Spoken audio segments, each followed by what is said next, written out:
Pašalinę sprogusią oro pagalvę turėjau išimti ir kitoje pusėje esančiai. Po šio įvykio maniau, kad mums teks ilgai sėdėti vienoje vietoje ir laukti, kol pagalvės pagaliau grįš ir mes vėl galėsime judėti. Bet pneumokarsai mane nudžiugino, pasakė, kad galima bus eksploatuoti ir su 2 likusiomis oro pagalvėmis. Tad į važiuoklę įvariau daugiau oro nei įprastai, būso galas pasikėlė ir mes toliau galime tęsti savo kelionę, o dabar vykstame tiesiai prie vandenyno į Vila Nova de Gaia.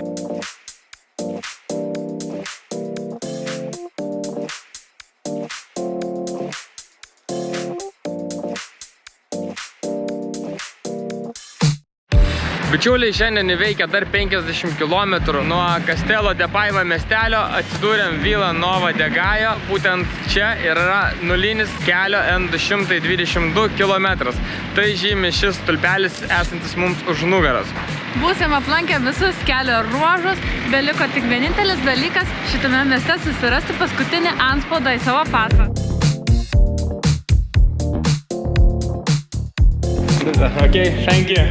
Draugai, turim paskutinį štampą. Ir jis buvo visiškai šalia, esant tiesiai prie nulinio kilometro CFM Energy degalinėje. Tad nuotykiai Tad 10 dienų praleisti šiame kelyje baigėsi. Na, o šio vakaro nakvynėje radau štai tokį spotą, šiek tiek tarp namų. Ir čia pagaliau pirmą kartą savo kelioniai matome tai pasilgtą vandenyno pakrantę.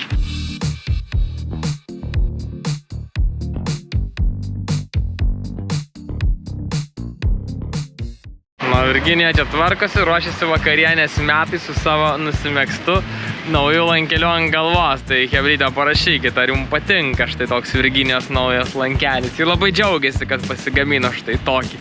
Dauro pasas užbaigė savo kelionę. Oficialiai esame pravažiavę visą Dauro kelią ir surinkę visus čia esančių štampų. Tai buvo vienas mano šių metų tikslų, ką aš norėjau pamatyti ir aplankyti Portugalijai. Tačiau rytoj laukia kelionė į Porto parduotuves, reikia įsigyti 24 raktą. Na, visokių tokių smulkmenėlių, kurių čia Portugalijos kaimuose nė su žiburiu nerasit. O kol čia įrašinėjau, pas mus ir kaimynai atvažiavo štai su tokiu žaismingu Volkswagen California. O vandenino vaizdas matosi net ir per šoninius autobuso langus. Oras šiandien geras, dabar su Virginija dar varome šiek tiek pasivaikščioti po pakrantę. Vila Nova de Gaia yra miestas šiaurės Portugalijoje, esantis priešais portą kitoje Dauro upės pusėje. Miestas garsėja savo smėlėtais ir ilgais paplūdimiais, kurie kažkiek primena ir Lietuvos pajūrį. Čia palydėti besileidžiančią saulę į Atlanto vandenyną susirenka žmonės iš viso pasaulio. O šį gamtos grožį myli ir patys portugalai. Tai parodo faktas, jog didžioji dalis Portugalijos milijonierių stato savo namus būtent čia. Pirkom prekybos centre, grįžtam atgal prie savo kemperio. O prekybos centre šį kartą pirkom labai daug vaisių. Pavyzdžiui, štai šios bananus, kurie yra užaugę Azorų salose. Ir taip pat pirkom visą maišą migdolų, kurie taip pat yra čia užaugę vietoj Portugalijoje. Tačiau pagrindinė prekė yra štai šis raktas. Tai prie šio rakto dar atskirai nusipirkau 24 galvą ir čia tokį surinksiu, prasilgins teleskopinę rankeną ir kai reikės nuimti ratus, tai galėsiu visą laiką padaryti be jokių problemų, nes čia rasti nusipirkti 24 raktą, tai praktiškai niekur nepavyko, specialaus tokio automobilinio. Dar nusipirkau papildomai raktelių, nuo 6 iki 17 dydžio, kainavo vos 5 eurai. Dar nusipirkom štai tokį perėjimą, kuris labai naudojamas yra mūsų jau 2 metai, iš USB į Type-C jungti, nes dabar jau daugelis laidų su Type-C ir tą gali kišti į USB rozetę. Pas mane daug yra čia USB rozečių, Type-C ne, dėl to labai yra patogu. Toks perėjimas kainuoja vos 2 eurus. Dar vienas egzotinis vaisius, kurį šiandieną bandysime, jau esame ragavę, tai yra anona. Ji perfjuvus atrodo štai šitai su juodomis sėklytėmis. Jeigu norit labai skanios anonos, tai ji turi būti labai minkšta, tada bus pati skaniausia. Ir dar be viso to štai tokius labai įdomius kivių spalvos obuolius. Kol kas Portugalija man labai patinka vien dėl savo turimo maisto, nes pastarosiomis dienomis maitinamės tik labai šviežių maistu. Kalbant apie bananus, tai azoriški bananai tikrai labai skiriasi nuo kitų bananų. Jie yra labai saldus ir visiškai nesijaučia to tokio sausumo, aš kaip vadinu krakmalo truputį skonio. Tai kol šopinomės visą laiką lyjo, na ir lietus toliau nesitraukė, prognozės taip pat aplinkui portą praneša visom 2 savaitėm į priekį kasdieną lietų. Panašu, kad mes daugiau reikalų čia nebeturim, nes įsigijom tai, ko labiausiai reikėjo šiame mieste. Viskas užrasoja, tai tokio oro arba eit prie kompo, vlogą montuot, arba toliau varyt kažką tai šopintis. Bet antram atveju reikia turėti daug pinigų. Dar tiesa, buvom ir kemperių dalių parduotuvėje. Deja, nebuvom pasiėmę nei telefono, nei kameros, tai nieko neturiu ką parodyti, bet ten nusipirkom bakelį ir čia yra milteliai į tualeto kasetę. Tai pabandysim miltelius, pradegustuosim, pasakysim kaip veikia, žinosit ar verta ar neverta. Go Caravaning, tai padovanoju tokį lipduką ant kemperio ir dar štai vat tokį knygos skirtuką žymeklį. Fainas skirtukas ne tik su kemperiu, bet ir su oranžinė juostelė, tad visą laiką matyt gali, kurioje vietoje baigiai skaityti savo knygą. Gera idėja, labai gerai sugalvota.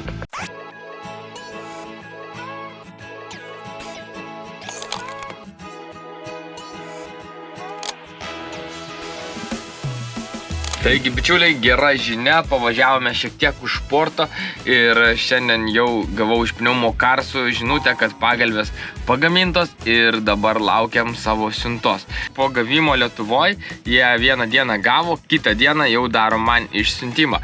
Tad mes pavažiavom šiek tiek žemiau už porto miesto į Esmoriz miestelį ir čia dabar laukiame savo siuntos. Oras protarpiais būna tai nuostabus, tai visiškai smarkus lietus.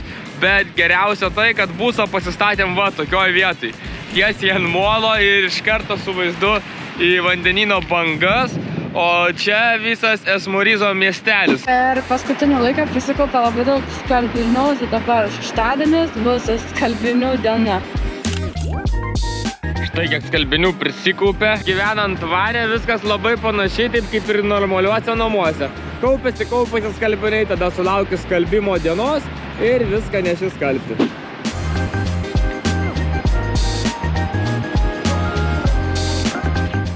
Na, o čia klimatas visiškai atlantinis ir tai parodo ne tik tai vandenino bangos bei stiprus vėjas, bet ir va čia visur žaliuojančios tokios storolapės žolytės, kurias anksčiau matydavome tarifai.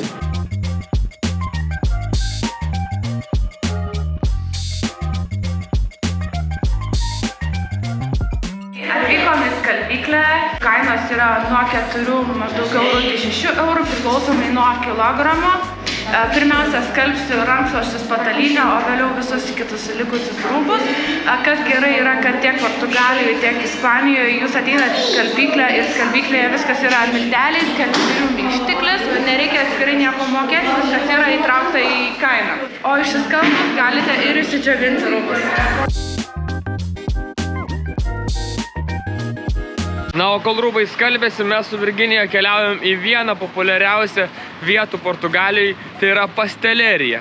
Čia yra gaminama švieži kava ir kepami skanėstai iš tešlos ir miltų. Koks pavadinimas? Linkėjimai rytai.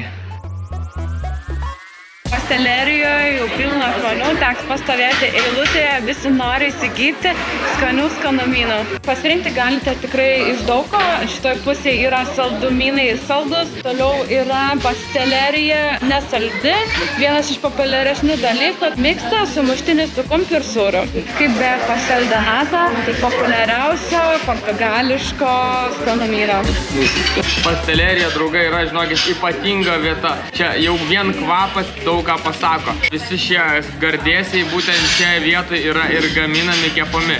Iš daugelio pastelerijų šie gardėsiai iškeliauja į kitas miesto smulkes krautuvėlės ar kavinukės. Didesnis puodelis kavos su pienu kainuoja apie 1 eurą, jeigu paprasta kava 70 centų, na, o bendrai visas mūsų stalas šiandien kainavo 6 eurai.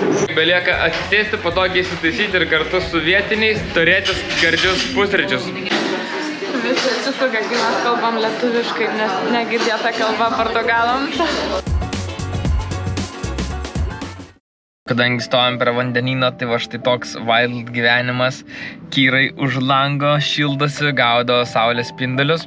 Tik minusiukas su priekiniais langais, nes jie žiauriai apsinešė tokia plėvelė, pastovėjus vos per vieną naktį čia prie vandenyno. Nesu tikras, ar per kamerą tai gerai matosi, bet realybėj tai atrodo žiauriai. Dėl to šiandien reikia varyti būtinai į plovyklą ir nuplauti visas šias druskas.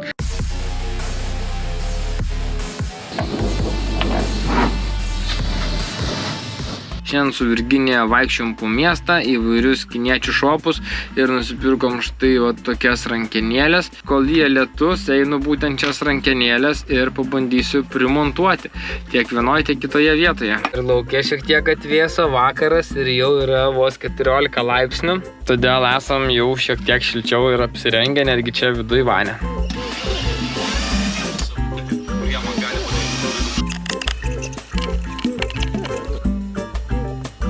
Viena spintelė jau papuošta su nauja rankenėlė. Ta patį reikia padaryti ir čia. 1, 2 ir dar viena rankenėlė padaryta. O kol Audrius įdėjo rankenėlės, tai aš pasistumėjau į priekį su tualetinio popieriaus laikikliu. Jis dabar bus gražus ir iš makrame technikos. Taigi taip ir gyvenam, bičiuliai, tokiam laukimo režime. Tai laukiam, kol nustos lyt, laukiam, kol pasirodys saulė ir žinoma, laukiam, kol atkeliaus mano važiuokliai skirtos oro pagalvės. Tokia yra van life realybė, tai gal kartais sorry, jeigu dažnai neišeina mano video šiame sezone. Kągi, bičiuliai, prabėgo jau savaitę laiko, kaip mes čia trinamės tarp Porto ir Aveiro miestų.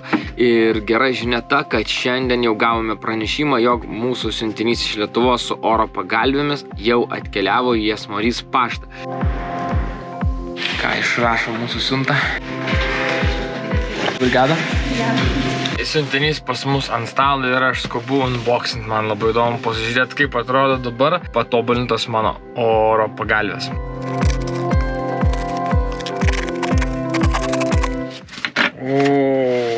Nice.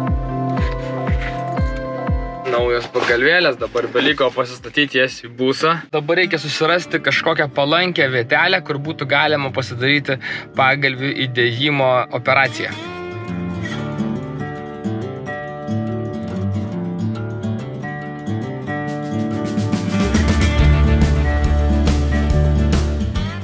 Išvietė saulę trumpam, tai kol geras oras, pasiruošiau, keisiu pirmąją pagalvę. Pirmiausia, dėsiu tą, kuri buvo sprogus. Pasirinkau Lerojaus aikštelę, nes čia šiaip gera, didelė erdvė. Yra parduotuvė, jeigu kažko staigiai prireiktų, būtų galima bandyti įsigyti.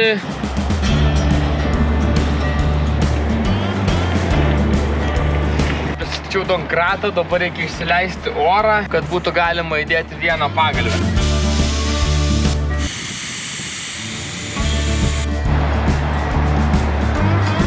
Viena pagalvė grįžo į savo vietą. Abidvi susijungia čia tarpusavį. Manau, kad turėtų oras prie čia niekur neiti. Pripusim, pažiūrėsim, ar busas pasikels. Vienoje pusėje darbelis padarytas, ratas stovi ant 2 pagalvių. Tai dabar varysim čia ir reikia tą patį padaryti šitoje pusėje. Na, o čia mano šiandienos padaryti darbai. Tai buso galas gražiai stovi, vos aukščiau nei priekis. Tai taip atrodo priekinis ratas, štai taip atrodo galas. Čia va Virginija vaikščia, prižiūri, ar gerai priduoti darbai. Šiandienos darbai dar ne visai baigėsi, reikia susirasti nakvynės spotą, nes čia prie Lerojaus nelabai norim nakvoti. Ir judėti reikia šiek tiek piečiau, kur yra šilta, kur nelyja ir kur yra geresni orai. Tad, bičiuliai, noriu labai paprašyti visų, prisijungit prie kelionės. Mūsų sąskaitos yra viskas video aprašyme, taip pat galite nupirkti mums kavos. O mes ką varom praustis, visas susipurvinas ir pasimatom kitoje serijoje iš pietų. Čiau!